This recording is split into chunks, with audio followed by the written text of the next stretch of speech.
দর্শক, রাজ্যে ফের বাজি কারখানায় বিস্ফোরণ। দাউ দাউ করে জ্বলে উঠল আগুন। এখনো পর্যন্ত 7 জনের মৃত্যুর খবর পাওয়া গেছে, আহত অনেক।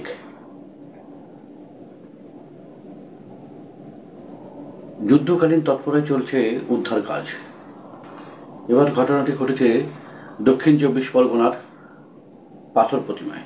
প্রতিমার একটি বাড়িতে ঠিক সন্ধ্যার দিকে হঠাৎ বিকট শব্দে বিস্ফোরণ ঘটে,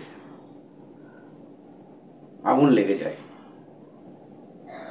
দ্রুত আগুন ছড়িয়ে পড়ে।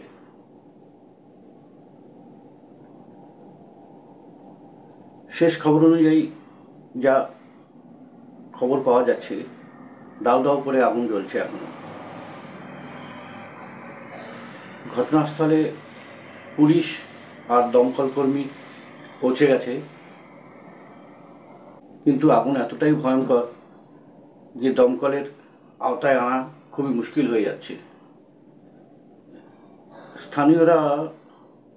স্থানীয়দের দাবি, যে ঘরে বিস্ফোরণ হয়েছে সেই ঘরে বেশ কয়েকজন ছিলেন। বিস্ফোরণে তারা সবাই প্রাণ হারিয়েছেন বলে আশঙ্কা করা যাচ্ছে। এই ঘটনায় এলাকায় চাঞ্চল্য সৃষ্টি। যতখানি জানা যাচ্ছে, চন্দ্রকান্ত বণিক নামে একজন ব্যক্তির বাড়ি এটি। তার বাড়িতেই এই বাজি কারখানা ছিল, তার বাড়িতেই তৈরি হতো বাজি। কোনো রকম নিয়ম ছাড়াই এই বাজি তৈরি হতো। দর্শক, এটা কোনো কেন বারবার একই ঘটনার পুনরাবৃত্তি হচ্ছে বুঝতে পারছি না। এদিকে গত বছর মে মাসে পূর্ব মেদিনীপুরের এগরা খাদিকুলে এক বাজি কারখানায় আগুন লেগে যায়, সেখানেও মৃত্যু হয় প্রায় 11 জনের। ওই ঘটনায় তোলপাড় হয় রাজ্য। এগরার ঘটনার পর মুখ্যমন্ত্রী বাজি কারখানার উপরেও নজরদারির কথা বলেছিলেন। তারপর 21শে মে 2024 সালে মহেশতলার এক বাজি কারখানাতেও আগুন ধরে। হচ্ছেটা কি দর্শক?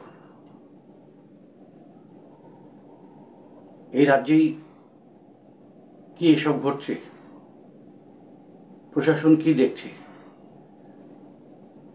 একটা কিছু দুর্ঘটনা ঘটে যাওয়ার পরে সাধারণ মানুষ কি প্রাণ হারাবেন? কল্যাণীর বাজি কারখানার আগুনের কথা ভাবুন। উত্তর 24 পরগনার দত্তপুকুরের একটি বাজি কারখানায় বিস্ফোরণ ঘটে, সেখানেও বেশ কয়েকজনের মৃত্যু হয়। বিস্ফোরণ ঘটে কোলাঘাটেও, কোথাও বাজি তৈরি করতে গিয়ে, কোথাও দুর্ঘটনার জেরে এসব বিস্ফোরণ ঘটছে। যা জানা যাচ্ছে, তাতে 2টি গ্যাস সিলিন্ডার লিক করে এই বাজি কারখানায় আগুন ধরেছে। এখনো পর্যন্ত এর থেকে বেশি কিছু তথ্য পাওয়া যায়নি দর্শক। তবে অনুমান করা হচ্ছে যে বেশ কয়েকজন গুরুতর আহত হয়েছে।